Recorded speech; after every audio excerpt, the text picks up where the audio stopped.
it's been a while na, kaya na nakapaglabas ka with music mo. This particular, I wouldn't like, kasi nga sabi ni ano kanina na you don't call it a collaboration, but more of a duet. Parang, this is kind of new for you to, in a way. Kasi yeah, it's been a long time. Can you tell us like how this all started? When did you like guys meet? When did like the collaboration? Like when did the duet come into your mind? Kailan ba tayo nagka-show? July? Yeah, July Kasama 12. kami sa isang show out of town last July. Tapos first time ko siya na-meet. Tapos katabi ko siya sa aeroplano. Tapos nung pag-upo ko, sinabi niya, ate, ano yung sinabi mo? Sabi ko sa kanya, ate, sabi ko, big fan ako. Sabi ko ganun sa kanya. Gusto ko nga sabihin, ate, sobrang nakaka-starstruck, pero nilalakasan ko lang loob ko para kausapin ka. Ginaganon ko siya. So yun, sabi ni ate parang, uy, ang ganda nung ibang songs mo, napapakinggan mo ibang songs mo. Siyempre ako, as an artist na nakikinig lang sa kanya dati, nagulat ako na, wow, pinapakinggan yung music ko. Yeah. Tapos bigla niya akong sinabihan, kulab tayo. Hindi ko siya tinanong. Sabi Gusto ko mo lang ba? sa kanya, alam mo, sabi ko, napapakinggan ko yung ibang mga songs mo and bilib ako kasi sa kanya the way he writes his songs. Tsaka yung mga melody niya, parang sabi ko, parang vibe ko to.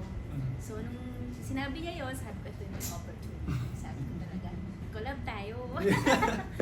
Tapos parang after 1 week, nag-send siya sa akin ng chorus part nitong Lambala. Sabi ko, record na natin. Ay sabi ko, kailan tayo mag-record? Tapos a few weeks after that, nag-record na tayo, di ba? After 2 weeks, yeah, 3 weeks di ba? Yeah. Nag-record na tayo. So yun, parang gumawa lang ako ng, nag-send ako sa kanya ng sample na chorus para lang makuha yung reaction niya kung gusto ba niya, or kailangan ko bang palitan, or kailangan ko bang mag-adjust. Tapos basta ang reply niya sa akin, kailan tayo mag-record. Pero syempre, ang tanggap ko nun, complimentin kasi gustuhan niya. Yeah. Gusto ni Kylie yung kanta. Yeah. So yun, tinapos ko na siya, dun ko na siya parang okay, andito ako sa tama yung track na ginagawa ko. So tinapos ko siya. And then after nun, sinend ko ulit sa kanya yung sabi ko, ate, hindi ako makagawa ng maayos na sample kasi wasak yung falsetto ko. So kailangan ko din kantahin yung girl part. So yun, pagkasabi niya, okay lang yan, send mo lang sa akin. Pagka-send ko, hindi ako nag-expect na parang G, parang ganun. So in a way, binababa ko yung expectation ko. Pero again, ang reply niya sa akin, kailan tayo mag-record? So yeah, big compliment sa akin. Na-excite kasi ako kasi I've done some R&B tracks pero they were never released.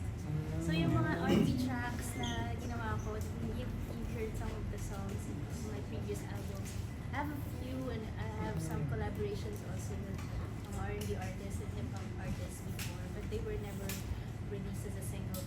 And this one kasi is the intention really is to release it as a single. So I said, sabi ko sa kanya, gawa ka ng kanta na kasi I wanna go back to my core. Sabi ko, na-miss ko na. Yung parang, alam ko, nasa dugo ko to eh. Sabi parang gusto ko na siyang ilabas. Kasi, I love singing all the theme songs and love songs. I love those songs. Pero na-miss ko lang yung ganitong vibe.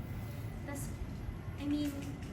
doing something again after such a long time, it almost feels like new to me again.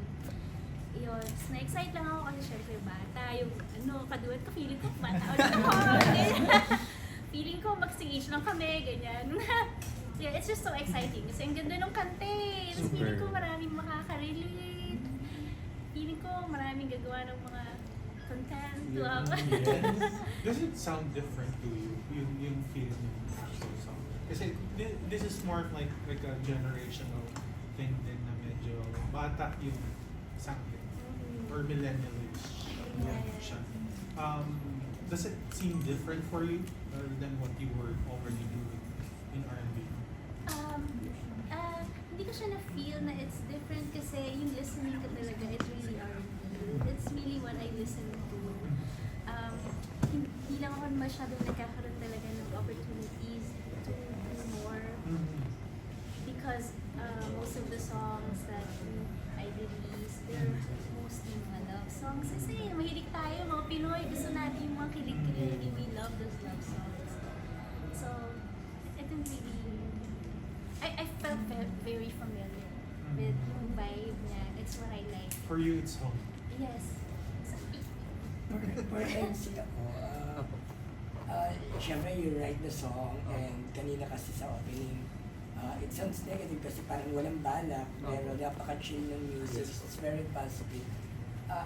Anong pinanggagalingan ng music? Actually, ng lyrics. It was like the inspiration. Kasi So- mukha siyang ano ha, hindi sa pagkain, pero mukha siyang sexy type. Yeah. Actually po, ang core po kasi talaga ng R&B is sexy song. So hindi ko naman po siya to the point na ginawang bastos or ano, wala po siyang ganun. Pero parang gusto ko lang po na, kasi ang request po talaga sa akin ni ate. Sabi niya, gusto kong gumawa tayo, R&B talaga. So yun yung number one request niya sa akin. Parang sabi niya, kailangan ko ng break sa ganitong genres na talagang ginagawa ko at gusto kong bumalik sa kung ano talaga yung gusto ko. So ako as a writer, binigay ko lang yung gusto niya. So kinompose ko yung buong kanta around her. Actually, hindi ko kabisado yung part ko up until nitong narinig ko na rin. Mas kabisado ko yung kanya kasi mas sinulat ko yung kanya. So yeah. So may mga lyrics pa rin na parang madadama mong sexy siya.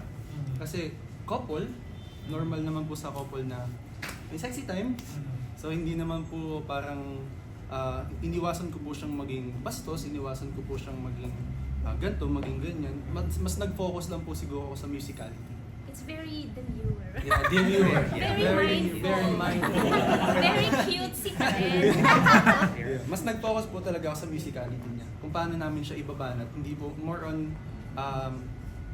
like, simple lyrics, pero yung style po talaga yung focus ko. Pero medyo different din to sa mga ginagawa mo na. Yes. Kasi So, mostly like hip-hop, rap-ish yung music na ginagawa mo. Nahirapan ka ba? Because you're like delving into like a different kind of music. Before po kasi ako pumasok sa hip-hop, mas maka-Brian McKnight po ako. Mas maka-Boyz II Men po talaga ako dati ng kabataan ko po. So parang hindi po ako totally nahirapan sa paggawa nito. Mas feel ko po talaga na parang ito nga po talaga yung para sa akin. Kasi kung mapapansin niyo po lahat ng kanta ko dati, hindi ko po kayang kantahin ng live talaga. Hindi siya singable para sa akin. Lagi po kasi yung nakafocus sa musicality. So kung anong kakalabasan ng as a whole ng project. Hindi ko na po minsan naiisip kung paano ko siya kakantahin ng live, kung paano ko siya perform. Mas naisip ko po yung kiliti sa tenga. Pero dito po nagawa ko po ng sabay. Kaya ko po siyang kantahin, kaya ko po siyang i-perform. Tapos maganda po yung tunog sa tenga namin. Yeah. May mga naging point